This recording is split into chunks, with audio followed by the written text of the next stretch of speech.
গতকালের ভিডিওতে আমরা আলোচনা করেছিলাম হাফ ম্যারাথনের এই প্রজেক্টটা সাকসেসফুলি কমপ্লিট করতে কী কী অবজেক্টিভস আমাদেরকে কমপ্লিট করতে হবে, কী কী অবজেক্টিভস অ্যাচিভ করতে হবে।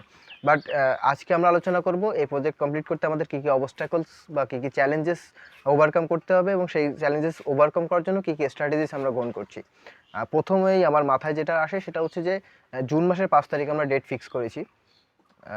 তো এই সময় কিন্তু জ্যৈষ্ঠ মাস চলে, মানে প্রখর তাপ। আমরা যদি শুরু করতে হয়, সব মানুষগুলোকে যদি শুরু করতে হয়, তাহলে বেস্ট সময় হচ্ছে সকালবেলাটা। সকাল 6টা থেকে 7টার ভেতরে আমরা যদি প্রজেক্টটা আমরা রানটা শুরু করি, তাহলে দেখা যাচ্ছে যে সাধারণত 21.1 কিলোমিটার হাফ ম্যারাথনের একটা দৌড় কমপ্লিট করতে 2.5 ঘন্টা থেকে 2 ঘন্টা 45 মিনিট এরকম সময় লাগে, বা বড় যে 3 ঘন্টা লাগলো। অতএব আমরা সকাল 6টা থেকে 7টার ভেতরে বা তার আগেও শুরু করলে আরও বেটার হয়। তো আরও অনেক ব্যাপার আছে না, সবাইকে এক জায়গায় করতে হবে। তো সকাল 6টা থেকে 7টার ভিতরে যদি শুরু করা হয়, তাহলে সকাল 10টার ভিতরে জিনিসটা কমপ্লিট হয়ে যায়। আর যেহেতু এটা একটা হিউজ প্রজেক্ট, সেহেতু সম্ভবত আমার একজন ইভেন্ট ম্যানেজমেন্ট প্রতিষ্ঠানের প্রয়োজন হবে। তাছাড়া নিজে কমপ্লিট করা সম্ভব না, কারণ আমি যখন নিজেই দৌড়াবো, নিজেই জিনিসটা ম্যানেজ করা, এটা একটা টাফ ব্যাপার। সো একজন ইভেন্ট ম্যানেজমেন্ট হলে সাধারণত কী হয়, মানে যখন একটা প্রজেক্ট আমরা কমপ্লিট করি, আসলে এই যে প্রজেক্টটা আমি করছি, এই প্রজেক্টটা দিয়ে কিন্তু আমি এটা বোঝার চেষ্টা করছি যে অ্যাকচুয়ালি থিওরিটিক্যালি তো আমরা বইতে পড়েছি যে প্রজেক্ট কীভাবে কমপ্লিট হয়, ভিশন, অবজেক্টিভস, গোলস, মাইলস্টোন। কিন্তু এই প্রজেক্ট দিয়ে আমি অ্যাকচুয়ালি সেগুলো অ্যাপ্লিকেশন করছি। সো একজন লিডার কী করে, একজন লিডার একটা প্রজেক্ট সে সম্পূর্ণ নিজে নিজে করে না, সে সাধারণত ডেলিগেট করে।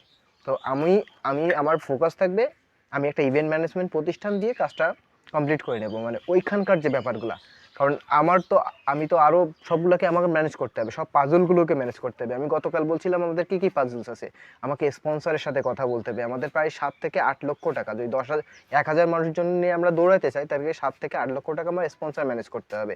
তারপরে ধরেন ওর ভেতরে 1 লক্ষ মানুষের কাছে অ্যাওয়ার করতে হবে, মানে আমাকে কন্টেন্ট ক্রিয়েট করতে হবে, আমাকে সোশ্যাল অ্যাক্টিভিটিস করতে হবে। এরপরে আরও অনেক দারুণ দারুণ পরিকল্পনা মাথায় আছে, আইডিয়া আছে। আমি শুধুমাত্র যে অনলাইনেই সীমাবদ্ধ থাকবো, আমি আমার এই আইডিয়াটা, এই আইডিওলজিটা ছড়িয়ে দেওয়ার জন্য নো, আমার পরিকল্পনা আছে আমি অফলাইনেও কাজ করব, এবং সেটা বিভিন্ন স্টেজে, আমি বিভিন্ন লেভেলে ভাগ করেছি। আমার এই 2 মাসের 81 দিনের এই প্রজেক্টটাকে আমি বেশ কয়েকটা লেভেলে ভাগ করেছি, এবং এক একটা লেভেল আপ হবে। আর মনে করেন যে নতুন নতুন জিনিস আপনারা দেখতে পাবেন এই প্রজেক্টটা কমপ্লিট করার পথে। আরেকটা ব্যাপার হচ্ছে যে 21 কিলোমিটার কিন্তু কম পথ না।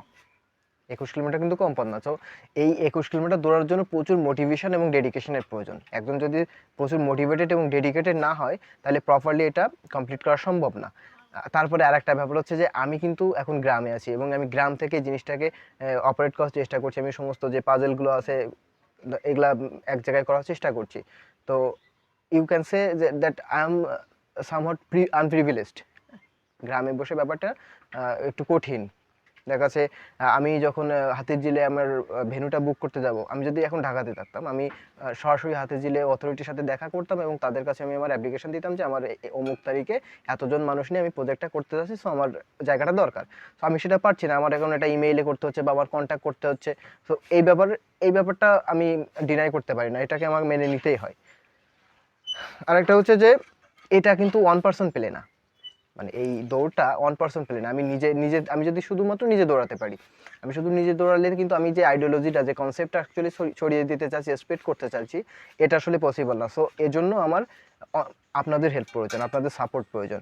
আপনাদের সাপোর্ট ছাড়া আসলে আমি এই আইডিওলজি, এই কনসেপ্টটা স্প্রেড করা সম্ভব না। আর এইগুলাই আপাতত। ও আরেকটা চ্যালেঞ্জ হিসেবে আমি যেটা মনে করি নাই যে চ্যালেঞ্জ, কিন্তু এখন মনে হচ্ছে চ্যালেঞ্জ, সেটা হচ্ছে ভেন্যু। কারণ সাধারণত প্রপার একটা স্পেস পাওয়া কিন্তু কঠিন। আমি গতকালকের ভিডিওতেও সেটা বলছিলাম যে আসলে এমনভাবে স্পেসটা হওয়া উচিত যেন এটা সার্কেলে ঘুরতে হয়। তাতে করে কি হয়, আমাদের এক্সট্রা কোনো বুথের প্রয়োজন হয় না। আমরা একবার যখন বুথ স্থাপন করব, সেই বুথেই বারবার সার্কেলে আসলে তারা সার্ভিসটা পেয়ে যাবে। সো এটা আমি চ্যালেঞ্জ হিসেবে নেই নাই, কিন্তু এটাও এখন একটা চ্যালেঞ্জ হয়ে দাঁড়াইছে।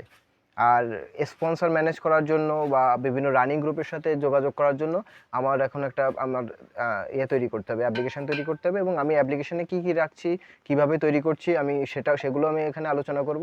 এবং ধীরে ধীরে আসলে আমরা প্রজেক্টটা দেখব যে কত দূর কমপ্লিট করতে পারি। আর আপনাদের কাজ হচ্ছে যে আপনারা এটা ছড়িয়ে দিন, এটা ছড়িয়ে দিন, ভিডিওটি শেয়ার করুন, যেন আমার এই নোবেল ইনিশিয়েটিভটা আসলে মানুষের কাছে পৌঁছে যায়।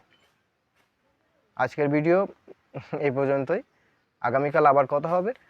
আগামীকাল আমি আলোচনা করব সাস্টেনেবল এনার্জি নিয়ে। আজকের ভিডিও এই পর্যন্তই। Good bye.